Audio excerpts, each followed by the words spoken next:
I'm Reese with Exterior Elegance. We're an independently licensed dealer and installer for Renaissance Patio products. In today's video, we're going to be talking you through the steps of installing motorized retractable screening on a Renaissance Moderno.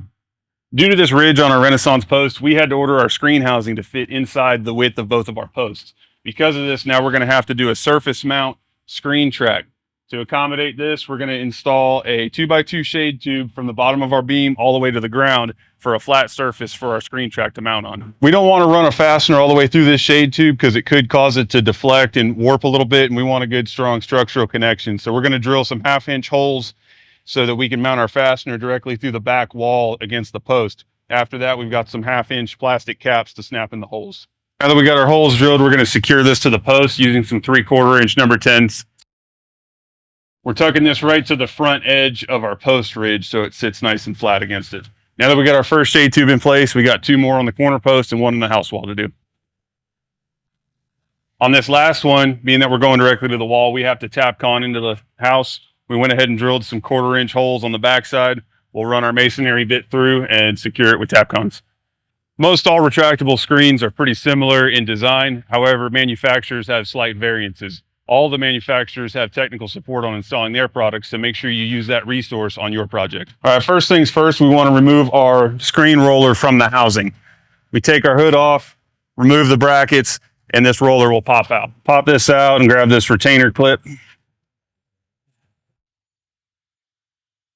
Once your screen roller is removed, you're going to locate your bracket holes. This unit requires us to pre-drill them. So we're going to drill these 2 out with a 1/4-inch bit, and we're also going to be drilling a small hole in the top of our hood for our power cord. In addition to your end brackets, we pre-drill a few holes in the center of the hood. Our brackets support the majority of the weight of our roller. However, we like to put a few in the backside of the hood to keep the hood secure.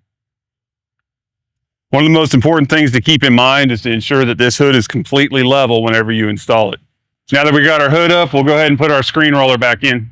Before we put the motorized side in, we got to fish the cord through the hole we drilled in the top of the hood. Now that Daniel's got his side in, I'll slide the other side in. With both sides in, we're going to reinstall our retainer screw.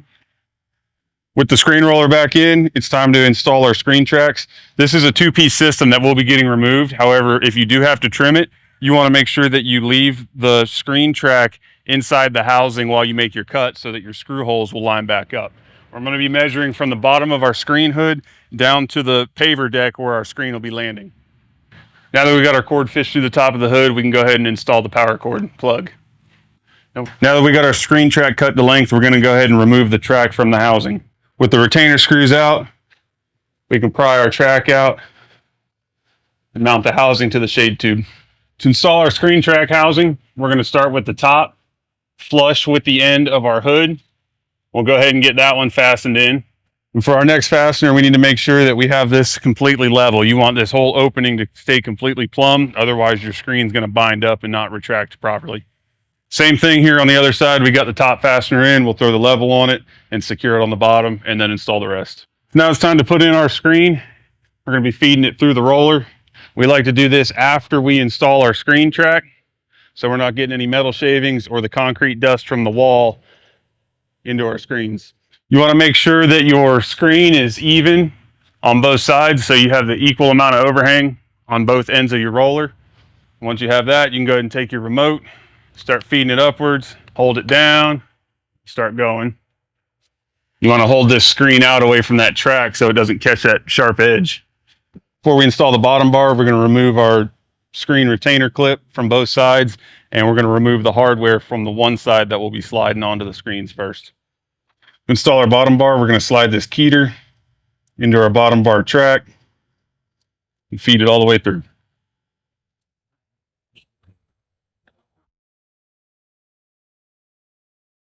Once your hardware is installed, you're going to reinsert the screen retainer, feed your zipper down into the slot.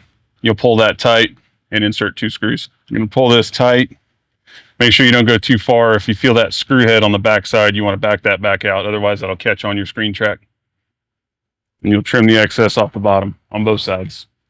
So when you're feeding this screen on the roller initially, sometimes you'll get ripples like this. Now that we have our bottom bar on and we have some uniform weight on it, we're going to go ahead and unroll it and re-roll it to get that roll tighter.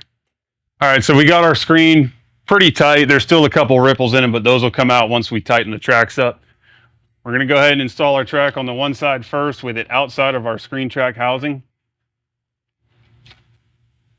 Once we got that in there, you want to check your hole placement for your screen track.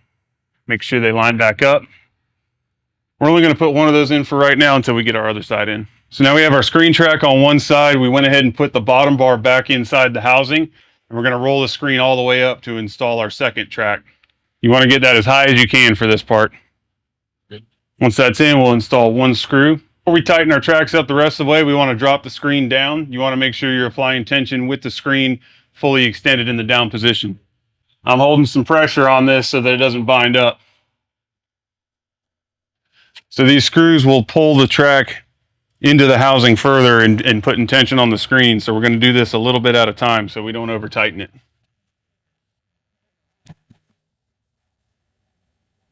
Now that we got our screen tracks tight, we're going to go ahead and roll it all the way up. Something to keep in mind when you're tightening these screens up is they do expand and contract with the temperature. It's about 95 degrees out here right now. So if I were to pull these banjo tight this winter when it gets cold, you could over tighten these. So we're satisfied with the operation of the screen. We're going to go ahead and reinstall our outer hood.